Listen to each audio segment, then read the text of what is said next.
anak-anak, hari ini kita akan belajar membuat laporan wawancara ya untuk bahasa Indonesiamu. Ayo simak dengan baik ya supaya tahu bagaimana membuat laporan wawancaranya. Tapi sebelumnya, Ibu mau ingatkan kembali sama anak-anak, wawancara itu apa? Wawancara adalah bertanya jawab antara pewawancara dan narasumber untuk mendapatkan informasi. Nah, anak-anak masih ingat kan apa-apa saja kata-kata tanya yang digunakan untuk berwawancara? Nah, ada yang singkatannya yaitu adik Simba kan?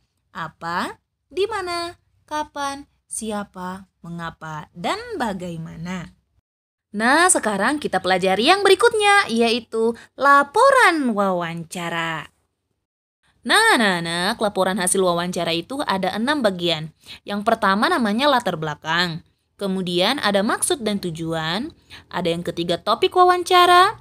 Yang keempat waktu dan tempat kegiatan. Yang kelima laporan hasil wawancara.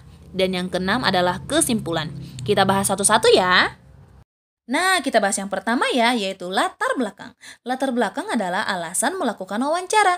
Artinya, mengapa kamu melakukan wawancara tersebut.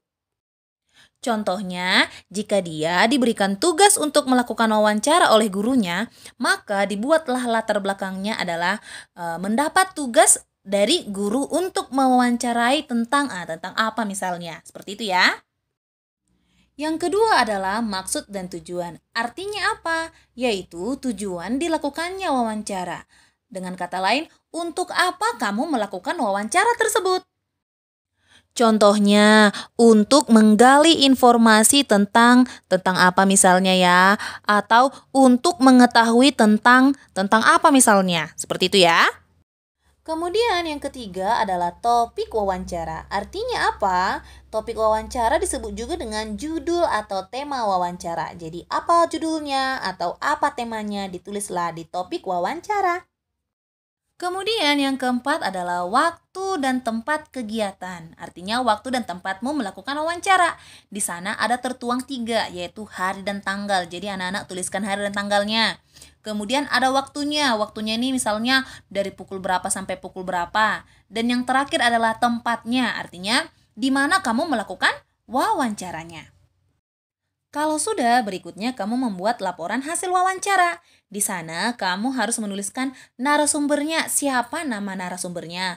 Kemudian pewawancaranya, siapa yang menjadi pewawancaranya. Tuliskan namanya ya. Kemudian hasil wawancaranya. Nah, di hasil wawancaranya ini, ke anak-anak bisa menulis namanya jawaban-jawaban dari setiap pertanyaan-pertanyaan yang kamu ajukan kepada narasumber. Atau pertanyaan-pertanyaan yang kamu tanyakan kepada narasumber, jawabannya tulislah di hasil wawancara. Nah, yang terakhir yaitu kesimpulan. Kesimpulan itu adalah kesimpulan dari isi laporan hasil wawancara. Jadi, dari jawaban setiap pertanyaan yang kamu ajukan kepada narasumber tadi, apa yang menjadi kesimpulanmu? Nah, ditulislah dia di kesimpulan. Nah, kalau disusun bentuknya akan seperti ini. Ada judulnya laporan hasil wawancara, nomor 1 latar belakang, 2 maksud dan tujuan, 3 topik wawancara, 4 waktu dan tempat kegiatan, laporan hasil wawancara, dan kesimpulan. Anak-anak juga dapat melihatnya di buku temamu, tema 3, halaman 90 ya.